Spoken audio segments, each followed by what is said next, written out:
Hello good evening everyone. मैं doctor Swati Sharma English सूत्रा में आप सभी का स्वागत करती हूँ और आज आप लोगों के लिए मैं लेकर आई हूँ MCQs on Wordsworth, Keats and Shelley. और ये जो है रोमांटिक एज के राइटर्स हैं, वर्ड्सवर्थ, शेले, कीट्स और कॉलरिज।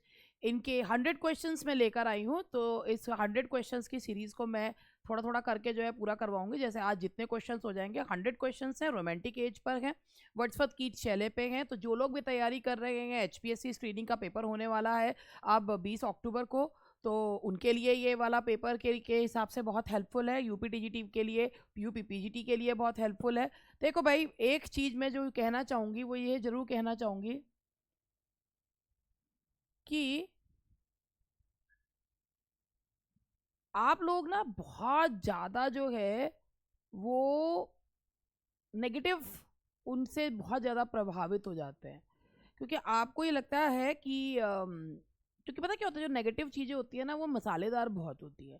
वो हमें ना बहुत जल्दी जो है ना वो अपनी तरफ अट्रैक्ट करती हैं। लेकिन जैसे ज़्यादा मसाला जो होता है ना आपके गट को ख़राब कर देता है, आपकी गट हेल्थ ख़राब कर देता है।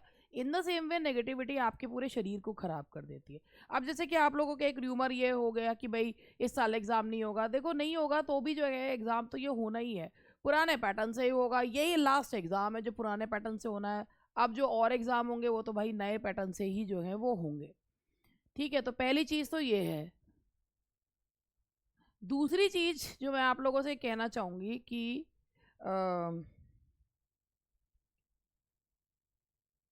भाई बात ये है कि आप लोगों में वो जोश नहीं है जो जोश आपके अंदर होना चाहिए। देखो भाई, बड़ा मुश्किल है कि सेम चीज़ को पढ़ते रहना पढ़ते रहना पढ़ते रहना, मगर फिर भी क्या है ना कि करना बहुत ज़रूरी होता है जब आपके पास कोई चारा नहीं बचता। और एक बात मैं आपको बता रही हूँ, जहाँ आप वल्नरेबल होते हैं ना, लोग आपका उस चीज़ का फ़ायदा उठा लेते हैं। वल्नरेबल होने का मतलब होता है कि जहाँ आप थोड़े से कमज़ोर पड़ते हैं, जहाँ आपको ये लगता है कि अरे कुछ नहीं होना, वहीं आपके ये गड्ढा होते ही कीचड़ भरने लगती है और आप उन बातों पर ध्यान देने लगते हैं कि पेपर पता नहीं होगा नहीं होगा, यूपीटीजीटी का कोई नई वैकेंसी आएगी नहीं आएगी, पता नहीं हमारा ज़िंदगी में कुछ होगा नहीं होगा। तो ये एक बहुत कॉमन चीज़ है, सोचता ही है इंसान, लेकिन उस चीज़ से निकलना बड़ा मुश्किल काम है और वही आपको करना है। तो मैं आप लोगों से यही चीज़ ये जो है ये कहूँगी कि आप लोग जो है इतने नेगेटिव मत होइए और जो है पढ़िए। और मैं आप लोगों के लिए, मैंने जैसे कहा था कि मैं आप लोगों को रोमांटिक एज के जो राइटर्स हैं उनके बारे में, ये मेरे पास 100 उसकी सीरीज़ है तो ये मैं बताना चाहूँगी। इसके अलावा भाई ऐसा है कि ये वीडियो बैचेस हमारे अवेलेबल हैं। आप देखो 2 साल से जो है भाई जून में 22 में वैकेंसी आई थी और अब अक्टूबर जो है वो चल रहा है। तो ये जो है 2.25 साल हो चुके हैं इस वैकेंसी को आए हुए। तो अभी तक भी जिन लोगों ने तैयारी नहीं शुरू करी है तो भाई वो कर लो तैयारी, लेकिन वो लोग जिन्होंने फॉर्म भरा हुआ है। तो बाकी नए लोग तो अभी वेट करें, अपना थोड़ा थोड़ा कुछ भी पढ़ते रहें, लिटरेचर हिस्ट्री पढ़े, कुछ भी पढ़े। लेकिन अभी जिन लोगों के लिए और जो लोग 10 जगह तैयारी करके देख चुके हैं मगर उसके बाद भी उन्हें सेटिस्फेक्शन नहीं लग रहा है, तो वो लोग हमारा कोर्स जो है वो ले सकते हैं। और इसमें नोट्स वगैरह सब आपके घर पर आएंगे। वीडियो फॉर्म में ये है, वीडियो है लाइव क्लासेस का वीडियो जो है, जैसे ये जो वीडियो बन रहा है ना, इसमें कोई किसी को, मैं यहाँ मेरे सामने लाइव कोई नहीं है, मैं वीडियो बना रही हूँ। लेकिन जो मेरी लाइव क्लासेस होती हैं, यानी कि जिसमें स्टूडेंट्स से इंटरेक्शन होता है, स्टूडेंट्स स्क्रीन पे मुझे दिखते हैं, जूम वाले नहीं, उनके नाम दिखते हैं। और फिर मैं जो है जब उनसे बातें करती हूँ, उसके बाद पढ़ाती हूँ, उनके क्वेश्चंस लेती हूँ, वो अलग चीज़ होती है। तो जो बैकअप है वीडियो क्लासेस का वो वही बैकअप है लाइव क्लासेस का। नोट्स आपको सारे आपके घर पे मिलेंगे। एक हमारा बैच ये है। इसके अलावा यूपीटीजीटी के लिए ही एक टेस्ट सीरीज़ है जो है एक्सक्लूसिव प्रैक्टिस बैच करके, वो अब प्रैक्टिस के लिए बहुत हेल्पफुल है। ये एचपीएससी स्क्रीनिंग के लिए, हालांकि अब 20 तारीख को स्क्रीनिंग का पेपर है ही, लेकिन ये जो बैच है ये ना केवल आपको एचपीएससी में, ये ईएमआरएस में भी हेल्प करेगा आपको, ये आपको एनवीएस में भी हेल्प कर सकता है। और वैसे भी अब ये बैच जो है मुझे लग रहा है 4-5 दिन बाद तो इसे हटाना ही पड़ेगा, क्योंकि जब नई एनवीएस की वैकेंसी आएगी तब हम इसको वो करेंगे, और तब इतने कम पैसों में नहीं करेंगे जितना ये है।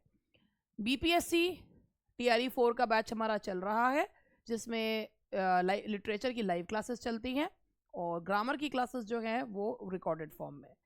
और ये हमारा DSSB का बैच है। DSSB का बैच अभी देखो एग्ज़ाम अक्टूबर में, अक्टूबर के 3 संडेज जो हैं वो एग्ज़ाम के लिए है। अगर अक्टूबर में डेट आ गई तो नवंबर में पेपर नवंबर या दिसंबर में होगा, नहीं होगा तो फिर ये हो सकता है नेक्स्ट ईयर जाए। तो आपके पास DSSB की तैयारी करने का समय है, और DSSB का बैच एक वो बैच है जिससे को पढ़कर आप और एग्जाम्स में भी आपको हेल्प मिलती है। देखो भाई, पीजीटी में DSSB पीजीटी में टीजीटी से कम सिलेबस है, टीजीटी में बहुत है, इतना है कि मैं ही थक गई से कराते कराते कराते अब ये खत्म हो गया है, और ये वीडियो फॉर्म में है, नोट्स वगैरह सब इसके, जो सब कुछ आपको जो है वो मिलेगा आपके पास, जो है हमारे नोट्स जो हैं वो आएंगे। तो आप लोग जो है अभी DSSB की तैयारी भी कर सकते हैं, और ये एक वो बैच है जो पता नहीं कितने एग्जाम्स में हेल्प करेगा। तो चलिए अब इसके साथ ही, और आपको अगर नहीं पता हो तो मैं बता दूं कि ये सारी चीज़ें जो हैं वो आपको मिलेंगी कहाँ, ये सारी चीज़ें आपको मिलेंगी इंग्लिश सूत्रा का ऐप है, प्ले स्टोर पर इंग्लिश सूत्रा का ऐप है, इंग्लिश सूत्रा के नाम से, इंग्लिश सूत्रा SUTRAA, उसे डाउनलोड कीजिए। उस ऐप को पे स्टोर में जाकर चीज़ों को देखिए, आपको अच्छा लगता है ठीक है, नहीं लगता कोई बात नहीं, ठीक है जो भी। और उसके बाद इंग्लिश सूत्रा की तरफ से आपको कोई कॉल नहीं आएगी कि आपने ऐप डाउनलोड करा था, आपने जो है कुछ खरीदा नहीं। आप आइए स्टोर पे चीज़ें देखिए, इफ़ यू लाइक इट तो आप यू कैन बाय, नहीं पसंद आता कोई बात नहीं है। 7895937338 पे आप कॉल करके अपनी क्वेरी भी ले सकते हैं, ठीक है जी। तो चलिए अब इसी के साथ हम लोग अपना रोमांटिक एज के क्वेश्चंस जो है लेते हैं। पहला क्वेश्चन आप लोगों को दिख रहा होगा, Wordsworth realize that to love nature is to love man, love God, hate God, hate. देखो भाई, जो ये वाले हैं ये तो हो ही नहीं सकते, है ना, ये दो तो हो ही नहीं सकते कि वर्ड्सवर्थ ने ये चीज तो सिखाई नहीं, तो क्या हो सकता है, या तो लव मैन या लव गॉड, तो क्या होगा भाई। वर्ड्सवर्थ ने कहा है कि वर्ड्सवर्थ बिलीव्ड इन पैंथीज्म। पैंथीज्म का मतलब होता है कि everything in nature, whatever be in nature that is equal to God. तो यानी कि उन्होंने कहा कि नेचर के कण कण में भगवान है, तो लव नेचर, नेचर से जो है जो प्यार करता है वो किससे प्यार करता है, भगवान से। The answer is B, love God. Now the next one is the stars to midnight, ये स्टार्स है, the stars to midnight shall be dear to her and she shall learn her ear in many secret lines. These lines are for Lucy, Catherine, Dorothy या Mary। तो भाई the stars to stars of midnight shall be dear to her, ये आप लोगों ने सबने जो line है ये सुन रखी है कि ये लाइन जो है वो किसके लिए दी गई है। तो ये वर्ड्सवर्थ की पोएम्स हैं जिनका नाम है लूसी पोएम्स, और ये लूसी के उसमें ही जो है ये लाइन जो है ये लूसी के लिए ये लाइन कही गई है। वर्ड्सवर्थ की जो ये लूसी पोएम है, जिसमें लूसी ग्रे नाम की पोएम जो है वो इसमें इंक्लूडेड नहीं है। थोड़ा सा मैं आपको और बता देती हूँ, मैंने अपनी किताब खोल ली है, यानी कि द पाथ टू विक्ट्री, और अब मैं उसमें से आपको कुछ ना, जैसे लूसी पोएम्स के बारे में मैं आप लोगों को बताना चाहूँगी। तो जो लोग बेचारे वाकई में अच्छे से तैयारी कर रहे हैं ना, उनको तो बहुत अच्छे लगता है कि मैं 10 चीज़ें फालतू बताती हूँ, लेकिन जो नहीं है ना उनको ऐसा लगता है अरे यार क्वेश्चन बोल और आगे बढ़, पता नहीं क्या बेकार वे फालतू की नॉलेज देती रहती है। कोई बात नहीं, पर फिर भी मेरा काम है तो मैं ये करती रहती हूँ, क्योंकि मेरी ना एक बहुत गंदी आदत है, और वो गंदी आदत पता है क्या है कि ज़रूरत से ज़्यादा जो है ना मैं चीज़ों को दे देती हूँ, और फिर उसके बाद लोग मेरी अच्छाई का फ़ायदा भी उठाते हैं, बहुत ज़्यादा फ़ायदा उठाते हैं। मैं आपको ये बात बता रही हूँ, कभी कभी चीज़ें इतनी पिंच हो जाती हैं मुझे कि मैं क्या बताऊँ, खैर छोड़िए पर्सनल बातें हैं। लूसी पोएम्स 5 पोएम्स हैं। पहली, she dwelt among the untrodden ways, strange fits of passion have I known, a slumber did my spirit seal, 3 years she grew in sun and shower, I travelled among the unknown man.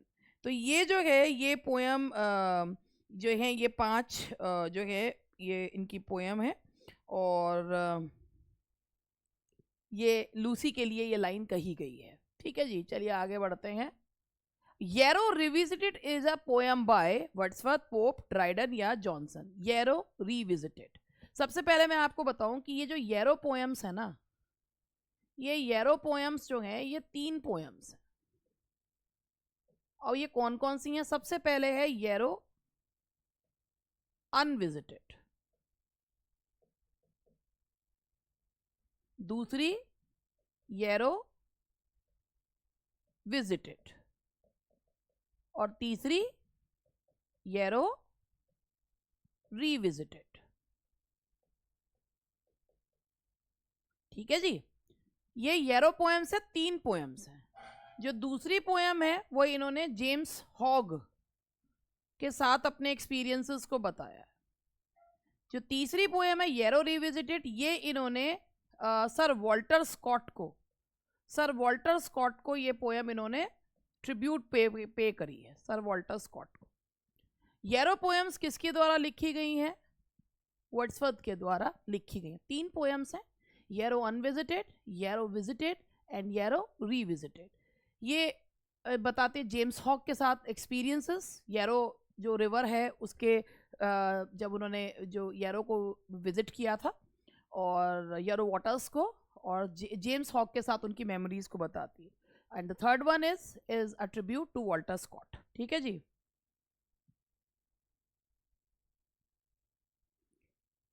चलिए आगे बढ़ते हैं।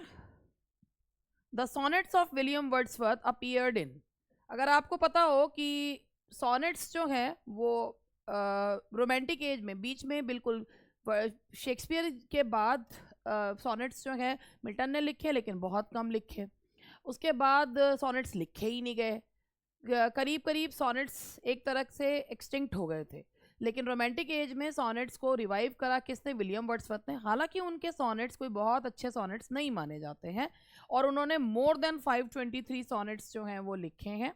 और उनका जो sonnet है, जैसे कुछ सॉनेट्स उनके बहुत अच्छे हैं, the world is to much with अस, और उनके ये जो सॉनेट्स आए थे ना, ये आए थे 1838 में। और अगर मैं आपसे पूछूं कि वर्ड्सवर्थ का फर्स्ट सॉनेट कौन सा है, तो जो 1797 में आया था, एक लैक्रीमोस यानी कि बहुत रोतड़ा सा सॉनेट था उनका, and that was on seeing Miss Helen Maria Williams weep. On seeing Miss Helen Maria weeps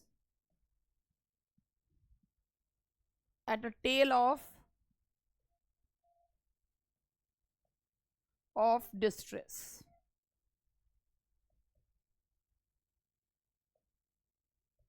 ये उनका पहला सोनेट है और ये एक लेक्रीमोस सोनेट यानी कि एक उदास जो है वो सोनेट है। और ये जो सोनेट है इन्होंने, ये पहला है, on seeing Miss Helen Maria weep at a tale of distress.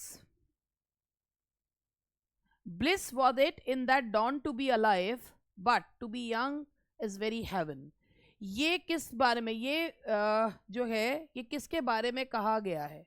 ये फ्रेंच रेवोल्यूशन के बारे में कहा गया है और ये इनकी पोएम ही है विलियम वर्ड्सवर्थ की, फ्रेंच रेवोल्यूशन। तो उसमें उन्होंने कहा है कि it is really heavenly, it is a state of bliss और ecstasy, it is a state of ecstasy to feel liberated. But those who are young at this time, it is like they have achieved the pinnacle of something।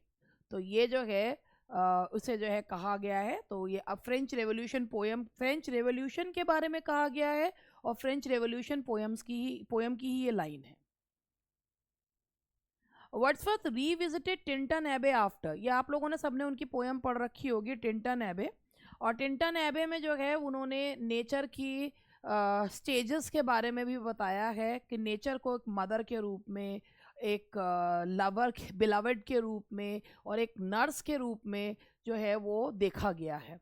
तो यहाँ पर जो Tintern एबे है, जो एक मठ था टिंटन एबे, और उसके पास से जो वाई नदी बहती थी, तो टिंटन एबे वो लौट कर आए हैं 5 साल बाद। तो ये है that is 5 years। The sonnet on sonnet is a sonnet by, sonnet on sonnet जो सोनेट है वो किसके द्वारा है? That is by William Wordsworth, that is by William Wordsworth. The world is too much, the world is too much with us है ये, the world is too much with us, late and soon, getting and spending, we lay waste अपा। ये William Wordsworth का ही जो है वो sonnet है, पेट्रियार्कन sonnet है। हालांकि इसकी राइम स्कीम थोड़ी सी अलग है, the world is to much with अस, जिसमें उन्होंने एक अपना कंटेम्प्ट जो है वो दिखाया है लोगों की मटीरियलिस्टिक अप्रोच के प्रति। Language really use by man should be the language of poetry. देखिए विलियम वर्ड्सवर्थ जो माने जाते हैं वो माने जाते हैं कि he was the one who brought romantic revival in poetry. How? By the public, with the publication of lyrical ballads. Lyrical ballads जब आई थी, जिसमें विलियम वर्ड्सवर्थ ने ये कहा कि हमें रेवोल्यूशन जो हुआ है ना, ये फ्रेंच रेवोल्यूशन जो हुआ है, ये केवल एक देश का रेवोल्यूशन नहीं है, बल्कि इस रेवोल्यूशन ने हमारे भी बंधन खोल दिए हैं. ये जो रोमांटिक एज थी, it was against the rules and regulations of Augustan or 18th century 18th century. 18th century बहुत ही आर्टिफिशियल एज मानी जाती है, and this romantic as was just against that rules and regulations, क्योंकि उसमें ये कहा गया था द कंटेंट मे बी जो है frivolous, but the style should be bombastic. तो ये जो चीज़ है ना, ये इसके अगेंस्ट जो है जाकर रोमांटिक राइटर्स ने लिखा कि पोइट्री ऐसी होनी चाहिए जो दिल से दिल तक पहुँचे. तो it should be a language, it should be that language which is the language of a common man. तो यहाँ पर ये वर्ड्सवर्थ ने कहा है, और ये अपना कहा है कि इसमें उन्होंने प्रीफेस टू जो अपने पोइट्री का प्रीफेस है. Who died of tuberculosis. Tuberculosis के अलावा इसे कहते हैं कंजम्पशन भी कहा जाता है. कंजम्पशन से भी ट्यूबरक्लोसिस को ही कंजम्पशन भी कहा जाता है. And it was Keats the inheritor of the unknown. Inheritor of unknown, Shelley ने इनके लिए ये फ्रेज भी यूज करा है. तो ट्यूबरक्लोसिस से डेथ हुई है कीट्स की. Keats' Endymion is included in Cockney School of the Poetry of Blackwood Edinburgh Magazine, Slaseford's Edinburgh Magazine. तो कीट्स की जो बहुत ज़्यादा, जिसे कहना चाहिए बहुत ज़्यादा कीट्स को मेंटली उनको टॉर्चर किया गया था, वो उनकी पोएम एंडीमियन के लिए कहा गया था. उनके लिए कहा गया था कि कीट्स जो है बिल्कुल भी he is not capable to write any sort of poetry, because he is meant for the profession of apothecary, and he should not write poems because that is not in his blood. So he was tortured badly for this Endymion, and he himself said that it was a feverish attempt, कि ये एक बहुत ही एक मतलब उन्होंने एक वैसे ही लिख दिया था. हालांकि बहुत प्यारी पोएम है एंडीमियन, और इसको बहुत ज़्यादा क्रिटिसाइज़ किया गया था. येस, इट वाज क्रिटिसाइज, और इसके लिए कीट्स को बहुत ज़्यादा, जबकि a thing of beauty is a joy for ever, बेहद प्यारी पोएम है, बट अब होता है ना कि किसी के पीछे पड़ जाओ, तो वही काम जो है कीट्स के साथ हुआ है. कुछ लोग ना बहुत अच्छे होते हैं, and Keats was one of them. और लोग जो होते हैं ना, अब उनको ना चीज़ें ना अफेक्ट बहुत करती हैं. आजकल क्या है कि वो लोग जो अपने आप को किसी भी चीज़ से अफेक्ट नहीं होने देते ना, कि कोई बोल रहा है तो भी क्या फ़र्क पड़ रहा है, उल्टा सीधा बोले हमारे बारे में, हमारा क्या बदनाम होंगे तो क्या नाम ना होगा, वो लोग बहुत खुश रहते हैं. सही बात तो यही है कि जो वो लोग कि जानबूझ के ऐसे काम करते हैं. आपने देखा होगा कि इंस्टाग्राम वगैरह पे भी, और इस पे अगर ऐसे वीडियोस जिस पे बहुत लोग जो है ना नेगेटिव कमेंट्स करते हैं, मगर वो वायरल हो जाते हैं. क्यों? क्योंकि वो लोग जानबूझ के करते हैं. जैसे मैं कभी जब वीडियोस वगैरह देखती हूँ, रील्स वगैरह देखती हूँ, तो मैंने देखा है कि कुछ जैसे हेल्दी फूड वगैरह देखती हूँ, तो उसमें मुझे ज़रूरत भी है ना, तो हेल्दी फूड वगैरह देखती हूँ, तो मैंने एक ऐसे ही किसी में देखा कि किसी ने बहुत सारे चिया सीड्स जो हैं वो एक पानी में भिगो दिए. तो जबकि सबको पता है कि चिया सीड्स जो होते हैं वो आप हाफ़ टी स्पून या 1 टीस्पून जो है वो लेते हैं, उससे ज़्यादा वो आपकी गट हेल्थ को ख़राब कर देते हैं. अब उसमें आप कटोरी भर के चिया सीड्स जो हैं उसको ले रहे हैं, उसको खा रहे हैं, तो या हर चीज़ में चिया सीड्स मतलब भर भर के मुट्ठी डाल रहे हैं, तो वो क्या है, वो जानबूझ के गए. अब उसका क्या है कि लोगों ने उस पर जो हज़ारों कमेंट्स आए वो सारे नेगेटिव है, तो क्या हो गया, वीडियो वायरल हो गया ना. तो बात ये है कि आज के समय में जो लोग बिल्कुल पैकिडर्म हो चुके हैं, पैकिडर्म मतलब तो मोटी चमड़ी वाले, और जिनको फ़र्क नहीं पड़ता, जो काम ही इसलिए करते हैं उल्टे सीधे कि हमको गालियाँ पड़ें, तो जो है ना वो खुश रहते हैं आजकल के. और जो लोग यही सोचते रह जाते हैं ना कि अरे ये हमारी इमेज ना ख़राब हो जाए, हमें ये ना हो जाए, वो बेचारे दुखी रहते हैं वो लोग. ठीक है. और आजकल लोग एक ऐसा भी होता है, अब आप ये भी देखिएगा कि अगर किसी को गाली भी देते रहेंगे और देखते भी रहेंगे, जो इन्फ्लुएंसर है उसकी हर चीज़ से इन्फ्लुएंस नहीं होते, लेकिन देखते भी रहेंगे और उनको उल्टा सीधा भी बोलते रहेंगे और देखते भी रहेंगे. और जिनकी तारीफ करेंगे उन्हें इनमें तो कोई बात ही नहीं है, इनमें तो क्या मसाला, मजा नहीं आ रहा, तो इनको जो है रहने दो। ये हो जाता है। वो बेचारे जो अच्छे लोग होते हैं ना, वो ब्लांड हो जाते हैं, वो बेचारे मेन स्ट्रीम से बाहर हो जाते हैं। ठीक है, अब आप सोच रहे हो कि यार मैडम को आज कुछ ज़्यादा जोर से लग गई कोई बात, इसलिए बीच बीच में आके ऐसी फालतू की बात करे जा रही है। मगर कोई बात नहीं, कभी कभी ऐसी बातें भी कर लेनी चाहिए। तो ये इसका आंसर है यस।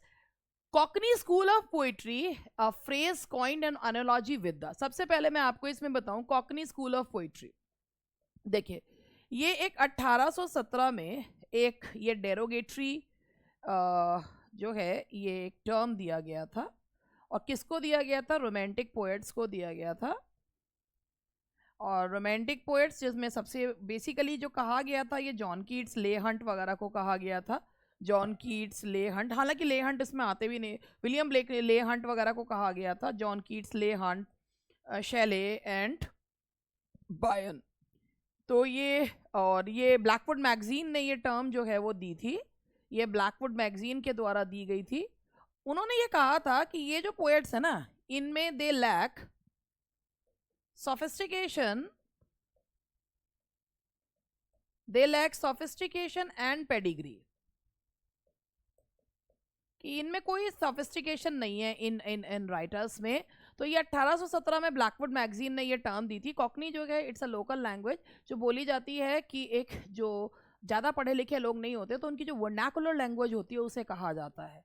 तो जैसे आप ये देखो ना कि भाई आपके बोलने के तरीके से ये सब पता चल जाता है कि आप कहाँ को बिलोंग करते हैं, है या नहीं? जैसे मेरे बोलने के तरीके से लोगों को पता चल जाता है कि मैं मेरठ को बिलोंग करती हूँ। भाषा ही अक्खड़ है ना इतनी ज़्यादा, तो पता चल जाता है। मैं प्यार से भी बोल रही हूँ ना, लोग कहेंगे ये मैडम गुस्सा मत करो। मतलब कई बार तो मुझे ये लग जाता है यार मैं हर समय गुस्सा ही करती रहती हूँ क्या, मेरे को कोई और काम धाम नहीं है क्या? लेकिन अब क्या करें, मेरठ वाले हैं ना, तो भाषा। अब लखनऊ में जो भाषा है ना, वो इतनी क्यूट भाषा है कि लड़ते भी है ना तो इतने प्यार से लड़ते हैं। और हम लोग मेरठ वाले जो है ना, अब सारे नहीं, हम मेरे जैसे हो सकते हैं भाई, अब मेरठ वाले बुरा मान जाएंगे यार, ऐसे ऐसे थोड़ी होता। मेरठ मेरठ वाले भी बहुत सोफिस्टिकेटेड है, मगर मेरे जैसे भी हैं जो जो दिल में है वही बोल देते हैं, ऐसे भी होते हैं।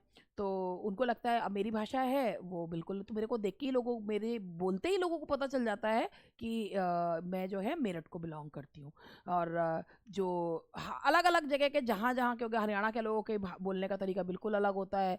तो ये एक बोलने का तरीका है। तो इसमें कहा कि एक ये, लेकिन उन्होंने उन्होंने ना ये एक डेरोगेटरी टर्म यूज़ करी। तो उन्होंने ये कहा कि ये जो पोएट्स हैं, ले हंट है, जॉन कीट्स है, शैले है, और इनमें ना सोफिस्टिकेशन नहीं है, ये they lack sophistication and pedigree. तो ये ब्लैकवुड मैगजीन के द्वारा दी गई टर्म है, और ये रोमांटिक पोएट्स को दी गई है। Madeline, a creation of Keats, figure in The Eve of St. Agnes, Endymion, Isabel, Lamia। तो भाई आपने मेडिलीन का नाम सभी ने सुन रखा होगा। मेडलीन है ये, मेडलीन, MA, मेडलीन है ये। और ये जो है ईव ऑफ सेंट एग्नेस में है। Eve of Saint Agnes William Shakespeare के रोमियो एंड जूलियट से प्रभावित है। बस इसमें एंडिंग अच्छी है, ईव ऑफ सेंट एग्नेस में, उसमें ट्रैजिक एंडिंग है। La Belle Dame Sans Mercy is a ballad by Keats, Coleridge, Shelley या Scott। La Belle Dame Sans Mercy, सबसे पहले बात करते हैं ये किस प्रकार का बैलेड है। It's a literary ballad. Ballads epic की तरह ही दो तरीके के होते हैं। एक होते हैं, एक हमारे लिटरेरी बैलेड्स होते हैं, और एक हमारे जो होते हैं वो ट्रेडिशनल बैलेड्स होते हैं। ट्रेडिशनल बैलेड्स जो सदियों हमारे सदियों से चले आ रहे हैं, उनमें थोड़े बहुत कहे सुने के ऊपर आधारित होते हैं। और लिटरेरी बैलेड जो होते हैं कहानी की तरह कहे जाते हैं, बैलेड के फॉर्म में लिखे जाते हैं, मगर एक राइटर की अपनी जो है उसमें कहानी, अपनी इन्वेंशन होती है। तो ये ला बेले डेम सांस मर्सी, एलन चार्टर जो 15th सेंचुरी के पोएट थे, उनकी पोएम से ये टाइटल लिया गया है। A beautiful woman without mercy किसके द्वारा लिखा गया है? कीट्स। ये एक ऑटोबायोग्राफिकल बैलेड है। बैलेड क्या होता है? It's a poem which tells a story and that story should be sad. Which among the following is a wonderful song of grief over the death of the poet Keats? इनमें से कौन सी Keats की death पे लिखी हुई elegy है? तो इस पे कीट्स की डेथ पे लिखी हुई एलिजी है एडोनिस, जिसको लिखा है शैले ने। और उसमें एक बहुत ही फेमस फ्रेज जो है वो उन्होंने यूज किया है, the inheritor of the unknown. ये उन्होंने कीट्स के लिए यूज करा है। The inheritor of the unknown, Shelley ने यूज करा है इनहेरिटर ऑफ द अननोन। मगर ये 3 पोएट्स हैं जिन्हें इनहेरिटर्स ऑफ द अननोन कहा जाता है, जो बहुत कम जीवित रहे, वंडरफुल पोएट्स थे, मगर they could not get that fame that they deserved. और ये कौन कौन है? पहले कीट्स, जो 26 साल की उम्र में जिनकी डेथ हो गई ट्यूबरकुलोसिस से। दूसरे शेले, जिनकी 29 साल की उम्र में डेथ हो गई, और 28 साल की 29 साल की उम्र में जिनकी डेथ हुई, और वो डॉन जुआन मतलब डूबने से। और तीसरे बायन 36 की एज में उनकी डेथ हो गई। तो ये जो है शेले ने ये टर्म एडोनिस में यूज किया है, the inheritor of the unknown, which is the story written by Keats of a young shepherd beloved, or young shepherd who is loved by a moon goddess. तो ये पोएम जो है ना, ये Endymion है, जो 4000 लाइन्स की है। 4 बुक्स हैं, हर बुक में 1000 लाइन्स हैं, तो इसका आंसर है एंडीमियन। तो एंडीमियन जो कि एक ब्रेन सिक शेफर्ड है। Life is like a dome of many coloured glass. तो life is like a dome of many coloured glass, ये किसमें लाइन आती है? Adonis, Hellas, the sensitive plant, queen Mab, ये एडोनिस की लाइन्स है। Life is like a dome of many coloured glass, that is this line appears in Adonis. We look before and after and pine for what is not. ये बहुत ही famous line है, आप लोगों ने ये line जो है वो पढ़ भी रखी होगी, कि हम जो हैं बहुत ही, ये फिलॉसफी सबको पता होती है, मगर बात ये होती है ना, पता सबको होती है, लाइफ में अपनाता कोई नहीं है, कि हम जो है बिफोर एंड आफ्टर, यानी कि पास्ट में देखते हैं, फ्यूचर में देखते हैं, एंड पाइन फॉर, और उस चीज़ के लिए दुखी होते हैं जो हमारे पास नहीं है, और जो चीज़ हमारे पास है उसके लिए खुश नहीं होते। ये लाइफ का फंडा अगर लोग अपना लेना बेटा, तो कोई दुखी ना हो, ठीक है, मगर होता नहीं है ना। तो ये जो है that is to a skylark. I change but I cannot die, the cloud, the west wind, the skylark, none। ये जो पोएम है, ये एक ट्रांसफॉर्मेशन जो है वो बताई गई है, ट्रांसफॉर्मेशन पर आधारित है, और ये पोएम है शेले की। ये शेले की पोएम है द क्लाउड, शेले की क्लाउड पोएम की लाइंस हैं। Shelley's Ariel to Miranda was inspired by Shakespeare's play. Shelley की एरियल टू मिरांडा जो पोएम है वो किससे? अब एरियल, आप मिरांडा वर्ड से समझ गए होंगे, Ariel to Miranda the Tempest से प्रभावित है। शेक्सपियर, क्योंकि देखो रोमांटिक एज जो मानी जाती है ना, उसको सेकेंड रेनेसांस कहा जाता है। It is called second renaissance. First renaissance the Elizabethan age, and the second renaissance is romantic as. तो जो इस समय के राइटर्स थे बहुत ज़्यादा शेक्सपियर से प्रभावित थे। तो ये जो एरियल टू मिरांडा, जो एरियल जो वर्ड है, मिरांडा जो है, दोनों के दोनों किस में आते हैं? That is in Tempest. तो चलिए बस आज इतने ही करा रही हूँ, काफ़ी मतलब 28 मिनट्स का हो चुका है, तो इसलिए अब बाकी के क्वेश्चंस जो हैं ऐसे ही आपका भी 30 करा दूंगी कल, तो फिर 50 हो जाएंगे, फिर 20 करा दूंगी, फिर 30 करा दूंगी, 4 क्लासेस में पूरा हो जाएगा। चलिए मिलते हैं, bye bye, and may God bless you, और आपका भगवान आपको सद्बुद्धि दे। Happy Navratri to all of you as well.